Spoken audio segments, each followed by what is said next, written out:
Alhamdulillah wassalatu wassalamu ala Rasulillah sallallahu alayhi wasallam wa ba'd, brothers and sisters in Islam. So this is our second update concerning the video that we released earlier about the Al-Mustafa charity. So I just wanted to update you on this. So one of the members of the management of that charity reached out to me and we had a phone conversation yesterday.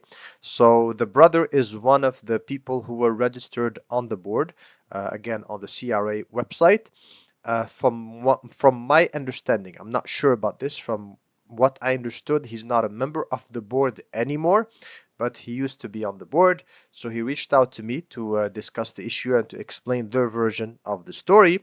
So the brother was basically saying that they purchased or they took over a previous dormant charity. So this was like an advice given to them by the lawyer when they wanted to create a branch here in Canada. And the lawyer suggested that they just take over a previous charity that existed.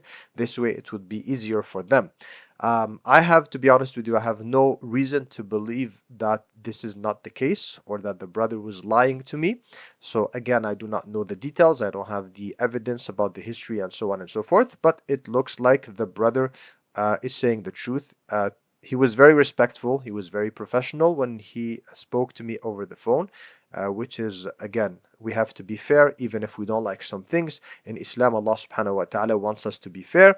It's pretty rare nowadays, people from organizations, Islamic organizations and so on and so forth, that are ready to interact with you in a professional manner. So that being said, of course, the brother agreed that maybe it was not the best decision to proceed this way. But the way the brother explained this is that when they moved to Canada, all these events, basically this happened before the war in Gaza. Of course, we still have our wala and bara to take into consideration in these type of cases, but again, the context was different before, and maybe this was not something that triggered their attention. So this is pretty much what I have discussed with the brother, and this is why I told the brother I will remove the video. I have removed the main video, and in return, inshallah subhanahu wa ta'ala, they will be publishing a formal statement. So the board of the organization will be providing, inshallah ta'ala, the Muslims with an official statement just to explain what happened briefly, inshallah subhanahu wa ta'ala, again, so that people can be reassured, number one. And number two, because I'm pretty sure whenever there's a lack of transparency, a lack of communication, that this issue will be raised again in the future. Someone else will enter the CRA website, will look for the records in the past, and will, come to the same conclusion that we all came to. That being said, of course, so this is concerning whatever we discussed last time about the CRA status and so on and so forth. But of course, I still have my comments to make and to be made in the future, inshallah subhanahu wa ta'ala, about the idea of bringing people like Mishari al-Ifasi and using very questionable ways to make to raise sadaqah and zakat and so on and so forth. But again, here, to be fair, this is not specific to Al-Mustafa. This is unfortunately some very widespread practices. So inshallah ta'ala, we will discuss these questionable practices that are present in many of these Islamic charities nowadays.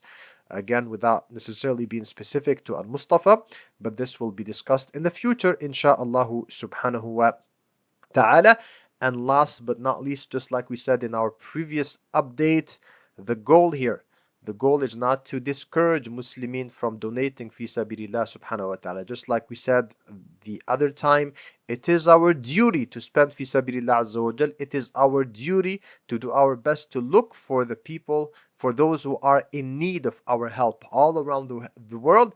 And it is our duty to find ways, inshaAllah subhanahu wa ta'ala, to donate to them, whether it is through people that we know at an individual level or through trustworthy organizations. But again, you have the responsibility to do your job, to contact the charity, to contact the organizations, to get to know them, to ask them whatever questions you have to ask, to make sure, inshallah subhanahu wa ta'ala, that they are a trustworthy party that will help you in this. صلى الله وسلم وبارك على نبينا محمد وعلى آله وصحبه أجمعين والحمد لله رب العالمين.